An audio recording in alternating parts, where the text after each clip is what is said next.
Good afternoon and welcome to our first County College of Morris Twitter Town Hall. I'm Don Phelps, Associate Director of Campus Life, and I'll be moderating our Twitter Town Hall with President Tony Iacano. Welcome, President Iacano. So today's program is an extension of Dr. Iacano's walk around campus when he talks to students, and we wanted to get some social media going, so we're going to take some questions on Twitter. So we have our first question. Prof is asking, how does it feel to be the third president of CCM? Well, it feels great, and it's definitely an honor to have that opportunity. It's a great college. 50 years of success is really nice to be able to step into. Sometimes people will say, especially when I first got here, you've got big shoes to fill, and that's true, but fortunately those big shoes blazed a great trail, and it's nice to be able to go down there and build upon that work by my predecessors.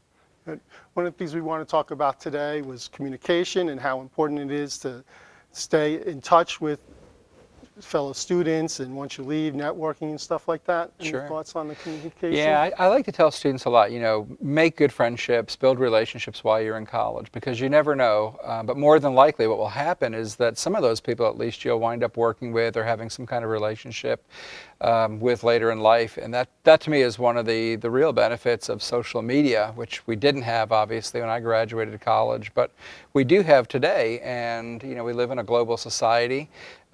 Long after your classes end and you graduate and everyone walks across the stage, people build whole lives and they're living all over the world.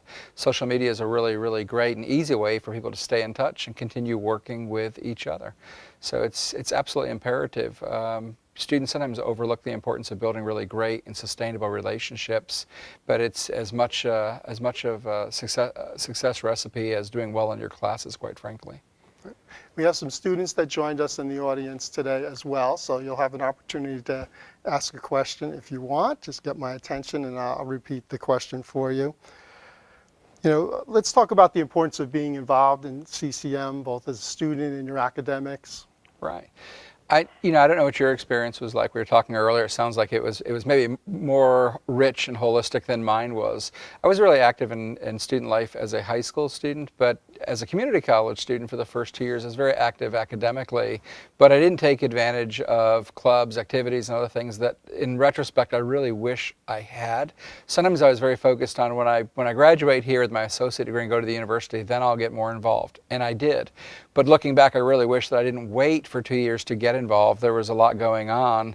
I wish I had gotten involved right away. Now, in my year plus at CCM, what I've really learned is there's a really vibrant student life here, and there's clubs, there's activities, there's so much going on all the time that it's exciting watching students get involved, and we'd just love to see even more get involved, have a voice, create something, or support what's already in existence. But it's just a really, really rich, important part. It can be the really fun part in some ways of someone's college experience, but the other side that students don't always think about, I believe, is they don't always realize that is really developing a really important side of them as well, which is the communication side, the ability to hone their skills working well with others, those clubs, the activities, all of the what we call extracurricular, which may be a little bit of a misnomer, also teach people how other people think and how to work with others and how to appreciate different cultures and backgrounds and different perspectives. So it's really important, I think, for students to get involved in their college life far beyond the classroom.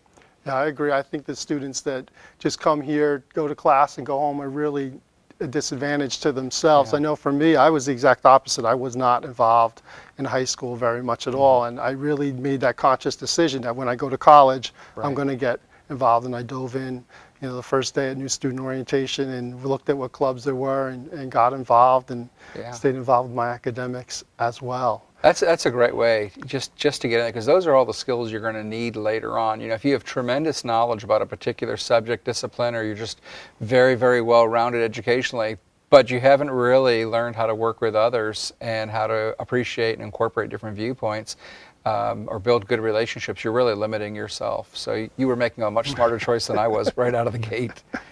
Yeah, I got lucky. I got some good advice and I followed it. Good. And I think that's some good advice as well. Make sure you do that. I also serve as advisor of the Student Government Association, so I know some issues that they're going to start working on. They just got reestablished on campus. One of them is the signage in lot 6 and 7. They're concerned about students speeding, or especially in lot 6 going the wrong way. Right, You know. right, yeah. Yeah, we do have some pretty distinctive signs, which way you can go and do not enter and so forth, and not everyone adheres to those. And it's imperative that they do so.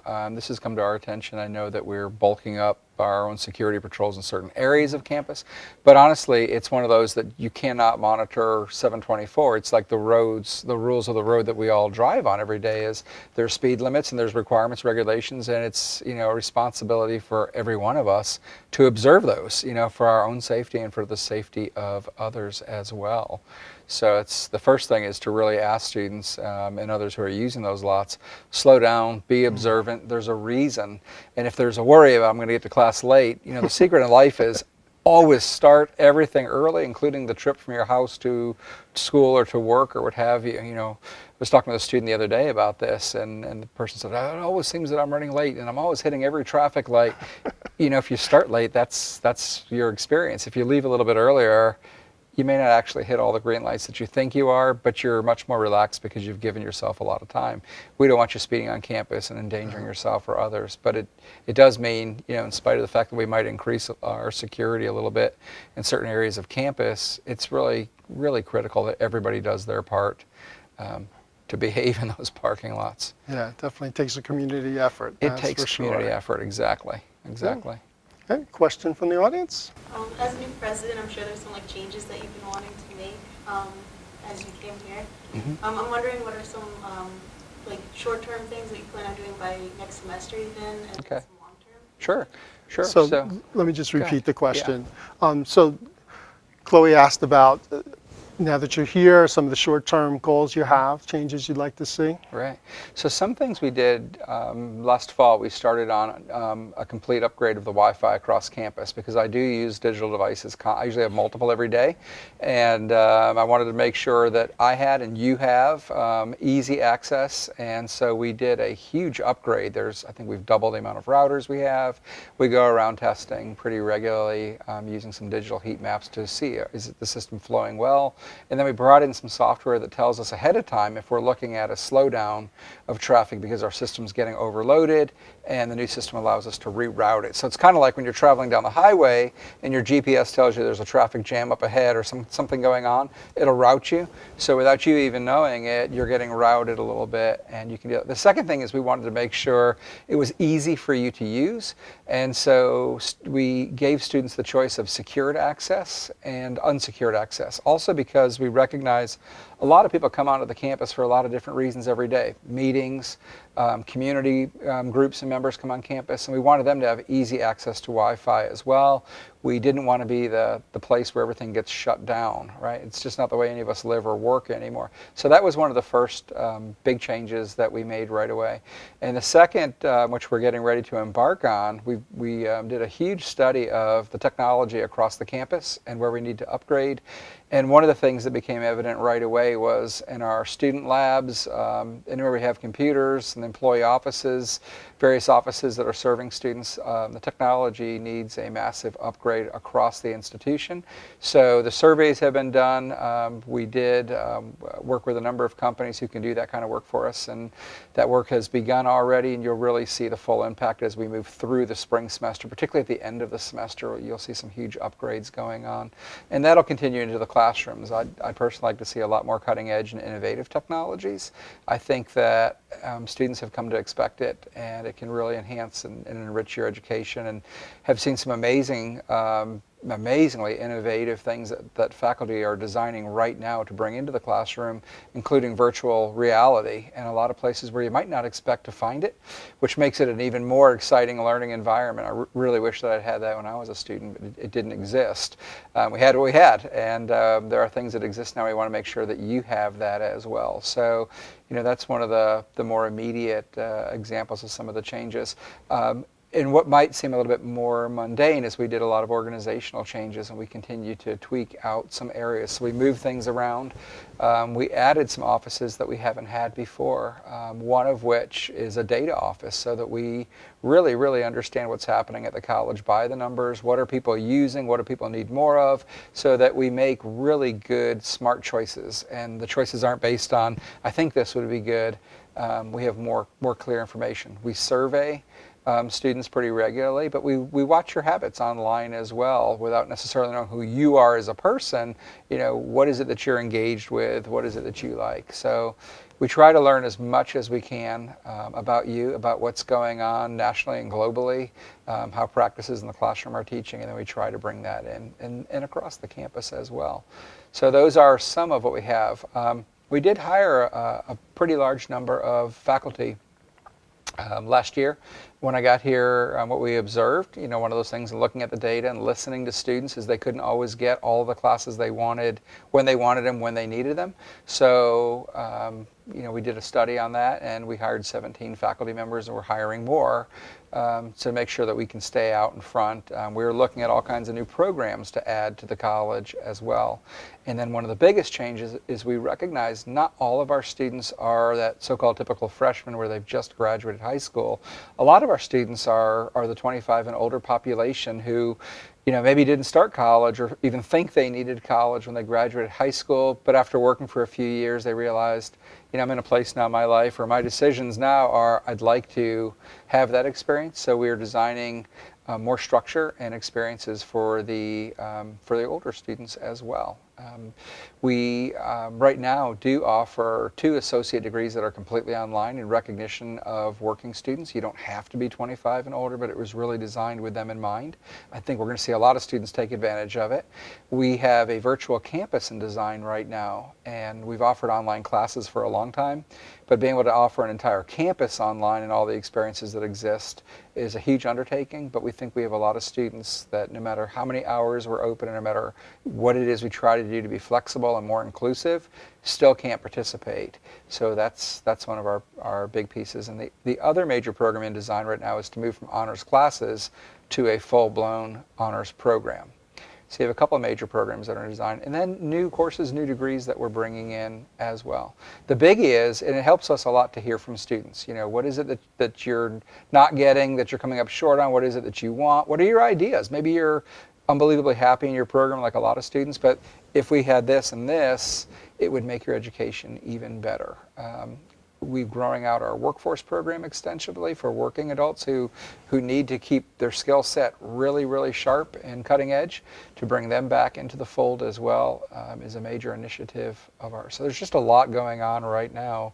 And we are finishing our next strategic plan, which outlines a huge amount. We've talked to a lot of students about their ideas, employees around the college, talked to community members, and that's going to give us good guidance for the next few years. So I would say, watch the webpage and other communication channels at the college, and you can have an opportunity to hear more about that.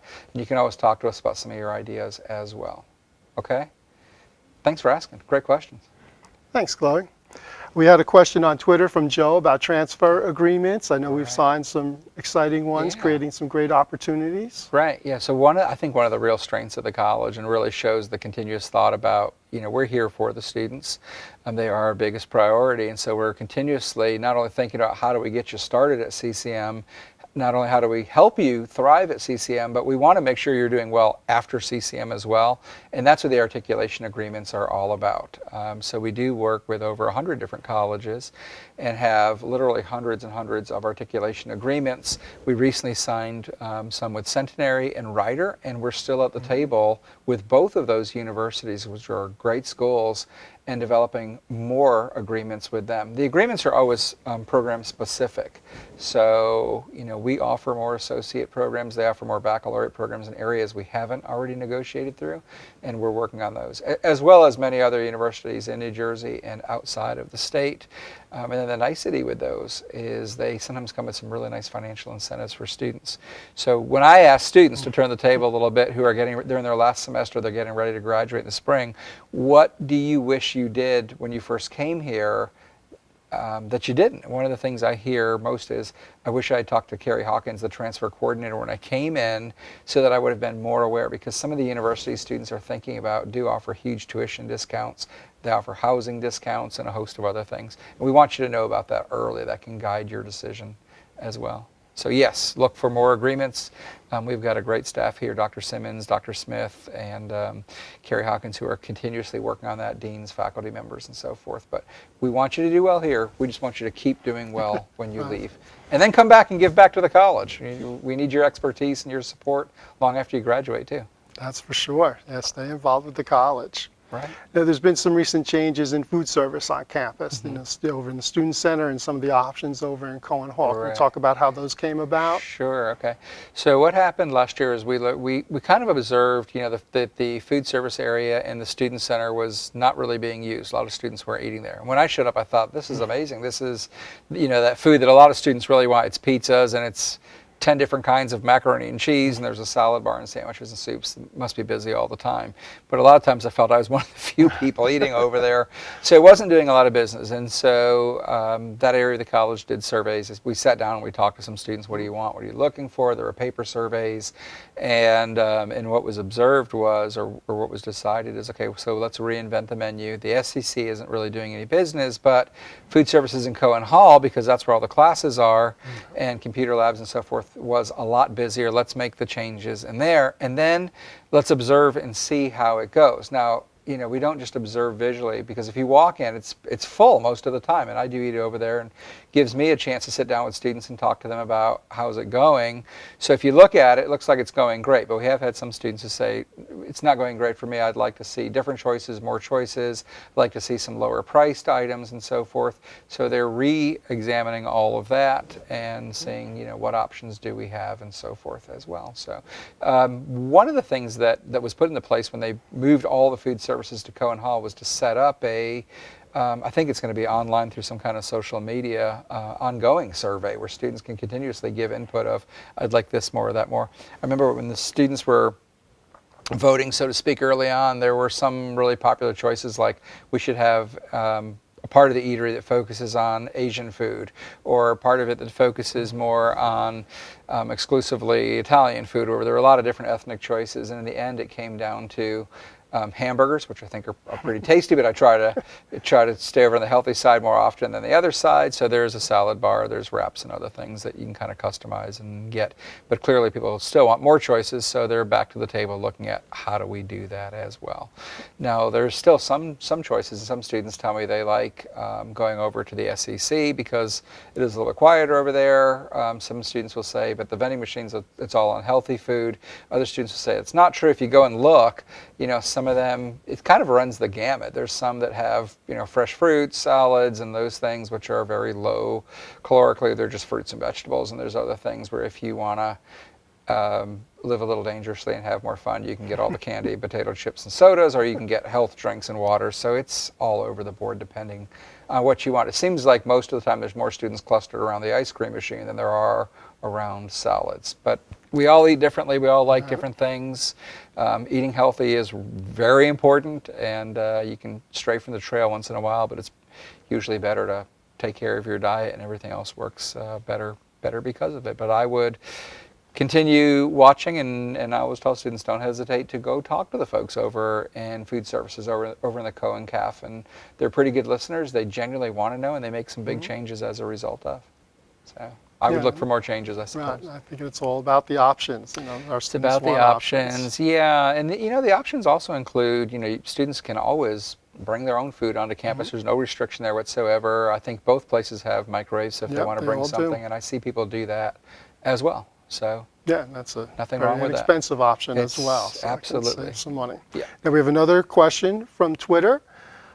What are your thoughts regarding the quality of security at CCM? I think the security here is outstanding. In fact, it really goes far beyond frankly, any school that I've seen. There are over 200 cameras across the campus, indoors and outdoors. So we're able to monitor, to track what's going on a regular basis. We do work very, very closely with the Morris County Sheriff's Department and Randolph Police. We do emergency exercises, drills with them on a regular basis. We do have them on campus. They have digital blueprints and videos so they can, if they ever had to address an emergency, move through the campus very quickly and easily, they have the information necessary to be able to do that. And we do that it's on an ongoing basis to make sure we're all on the same page and we can all exercise what we need. We did have an unfortunate incident on campus not too long ago where some students jumped on another student, and they're working through that investigation right now. On the whole, we have almost no crime on campus. It's a very, very safe place, but frankly, we're a microcosm of the rest of the world. There's no gates and walls and so forth. There's no metal detectors. We're an open environment, and I think most of us value that. But when you are, that also means that anybody can come on and almost anything can happen any given day, just like if you're at the mall or any public place. So it means we have to be continuously vigilant. Our security is pretty regularly seen all over campus. They are retired police officers, so they come with a background, and they go through training on a regular basis as well. For emergencies, sometimes we talk about safety and so forth, and we think about crime, but part of safety is individuals who may be experiencing some kind of a health episode as well. And between the work we do and being able to have Randolph police and ambulances and so forth get out here very quickly, really can make a difference. We had a driver 2 weekends ago. It felt like her accelerator got stuck and drove right into one of the really large beams where the solar panels are located, and drove right into it. And it was amazing how fast campus security and then the ambulances and fire department got on campus and helped them out and resolve the situation. Fortunately, in spite of the damage to the car, in terms of physical injury, it appeared things were very, very minor, and everyone was going to be okay through it. So, but it's one of those you have to stay on top of constantly, and it's one of those that whether you're a student or an employee or a community member, I think what we all have to remember is if you see something that you think is out of the ordinary, you're uncomfortable with, if you see it, say it. To see something, I think we've all learned in our nation over the past recent years, to see something that we're uncomfortable with or doesn't seem quite right and not say anything is not a good choice. And I will tell you, our security would rather look into 100 things that turned out to be nothing than to miss the one thing that turned out to be something. So this is a big collective effort, frankly, as are some of the other things we've been talking about, to have a truly safe environment. And there's no 100% guarantee, but the more we all work together and speak up, the better off we are. And I always tell people as well, we have this really great app. You can go to the Apple Store, you can go to Google Store and click in CCM. Download the app, because one of the buttons that's on there is security. You can hit it and contact them effortlessly. Sometimes when you see something, you're in a little bit of a panic and trying to find the number in your address book. That's a little more work than you might think in the heat of the moment. To be able to just use the app makes things a lot easier. Yeah, agreed. I'm here a lot on nights and weekends, with my job, and it's a very safe campus. It's well lit. Well lit. Yeah, exactly. We do make every effort, but again, you've got to be aware of your surroundings, and there's no substitute for your own personal awareness and your willingness to communicate things. And I think a great service public safety survives is they'll escort you to your vehicle in the evenings. So that's a great service for the students. Sure. Any questions from the audience? I don't. So there are many things on campus that have helped to improve the environment, such as like no-mow zones and solar panels. But are there any future plans to perhaps make the campus more environmentally friendly? So the campus is a great question. Thanks, Hope. So the campus is very environmental friendly with the no-mow zones and the solar panels. Are there any plans for additional? Yeah, that's a really good question. Actually, we had a meeting. This is one of the things we briefly talked about. We actually feel we probably need to make more people aware that we are very eco-friendly, because there's a lot of things that happen that even when you work here, you're not always aware. The no-mow zones are one of those, and it's really, really cool seeing the wildlife on campus, right? So it's never a rarity to see deer here. Others have said they see fox and so forth. I've seen deer. I've seen and love the groundhogs that we have here, and chipmunks. Saw a bear on campus one day, so that's pretty exciting, but it bears some caution as well, right? No pun intended. But we have that. We have the solar panels. Our horticulture building, which is over by the softball field in the Dalrymple House, is a LEED building, so it has a special certification in terms of how it was built to high environmental standards. Even you walk through the buildings, there's the water dispensers as well. So there's just a lot going on that encourages using things wisely, conserving, recycling, and so on and so forth, which is good, right? You use the same bottle 4 times instead of 4 different bottles in the trash or recycle bin. So much the better. But we are always watching out for where we can do more. We don't have any new buildings coming out of the ground right now, but that's a priority when we do those kind of things. To make sure that we do manage them really, really carefully. And we're open to ideas. If there's other things that you think we could do that would be more environmentally friendly, we would absolutely embrace those. Some of our vehicles are hybrids for that purpose as well, so it leaves less of a carbon footprint.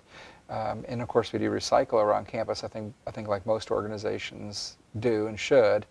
And we're still always looking for how do we do things better or more extensively. So if you have ideas, please share those with us. But most of the time, it seems to show up most evidently in construction projects more than anywhere else. Okay, as we look to wrap up, as a community college graduate yourself, what advice would you give to our students that you The would? biggest thing, and to our students and to students, or to people who should be students and hopefully will be students here, you start at a community college, and I'm really big on you're going to get opportunities that you would not likely get at a lot of universities. And the reason why is you're not having to compete with seniors, you're not competing with juniors, you're going to see your professors in the classrooms. And when I watch what our students get, it just thrills me. They really know their professors, and our professors really go out of their way for students. So, I see we've had a number of recent events in our arts programs, whether it's performing arts or visual arts. They get to work side by side with faculty members, and I think what they get out of that is far, far superior than if you're competing with 500 other students and maybe you're a first semester freshman, but here you're going to know your art professor, you're going to know your performing arts professors, and that really makes a difference. Or if you're in graphic design, the health programs, even if you're in a gen ed mathematics or history course, I think that makes all the difference in the world. It's one of the best things I got when I was a student was the attention that I got, and I think it's one of the most exciting things that our students get. But it does require students to be involved. You're a freshman or sophomore, you can get internships here, and frankly, they're not that hard to get. But if you're at a university, you've got a lot of competition. You might not get those opportunities until later years. And here, you get them earlier. The other thing is we're not a big research university. Our focus is teaching. So our focus is students by nature. And you see that whether it's in our faculty, our support staff across the campus. We do have a really, really, much more so I think than any community college that I've seen, a really rich student life area. And if you talk to those folks, we do a whole Twitter town hall with that staff.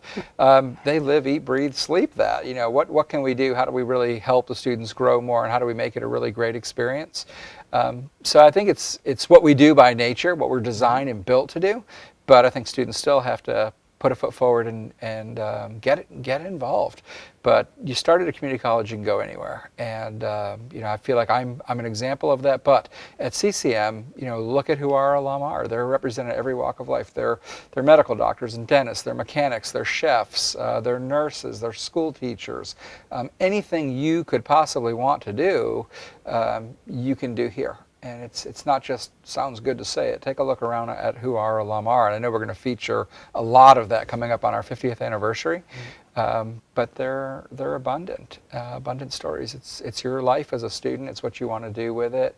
And getting involved really, really makes the difference. But what a great choice. And the other is when you're done with college, you don't finish with here's your diploma, here's your gigantic student debt. If you have any loans, they're going to certainly be much lower than if you had started right at a four-year school needing to take out loans to begin with. So we sometimes say, and we were chatting about this in a meeting this morning, we say publicly a lot of times, you'll save $21,000 or thereabouts by going here for the first 2 years. The reality is that's the tuition cost. If you factor in the housing and the room and board, where prices really escalate dramatically, you'll actually save closer in the neighborhood of about $80,000.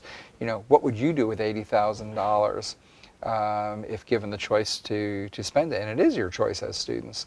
So I urge you, spend it wisely. When you're graduated, you may want to go to grad school, or you may just want to launch your life in a really exciting way and, get your first apartment, travel the world, get the car you've always wanted, whatever, or just really be smart and hold on to your money in the bank or invest it. But the fact is, you should have those choices, not have to write a gigantic check to somebody else. So, 101 great reasons to start at a community college, but you really, really can go anywhere your imagination and your hard work take you. Okay, we have another question from Twitter. If New Jersey passes legislation to make tuition free at community colleges, would you expect a dramatic increase in enrollment? Well, the good news is enrollment is increasing a little bit right now, which is great, because if you look at the fact that 80% of the jobs created since the recession require some college education, if not a full 2 or 4 year degree, that means people are making really, really good choices about their futures, and that's positive. Whether or not it increases if this legislation is passed, we don't really know. Every state is unique. There are a small handful of states now who offer free tuition, but we've yet to hear the details on what might that entail, and how could students take advantage of it, and so forth. That could cause an increase in enrollment based upon the details of that. So we'll have to watch and see what our forthcoming Governor Murphy decides to put forward, and as part of that plan. It could be We're very watching them. exciting, right? It could That's be. for sure. Got another question from Twitter, Dr. Arcona. What are the most valuable lessons life has taught you thus far, and what do you enjoy most about being president?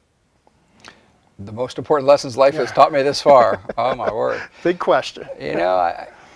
Probably the importance of, and I think this is really a biggie for students, but it's true for anybody throughout life, is you work really hard, and you somewhere along the lines you cultivate a certain degree of success. The most important thing to keep in mind is it's not really for you. You ought to be using it to help others. The idea that you got an education and you achieved something, if your goal is to continue moving forward and that's all of it, you've probably failed somewhere in your understanding of life. What it should really be about is helping others come on the journey with you, or helping them move forward on their journey, or whatever the case may be. But it's about giving back, not taking and moving forward alone. I think that's one of the biggest life lessons that we all need to really pay attention to. And how do we help others? How do we make things a little bit better in that way in and of itself, which goes along to say that we all have a responsibility to try to understand each other and to appreciate each other, different backgrounds, different cultures, different perspectives, and the better of a job we do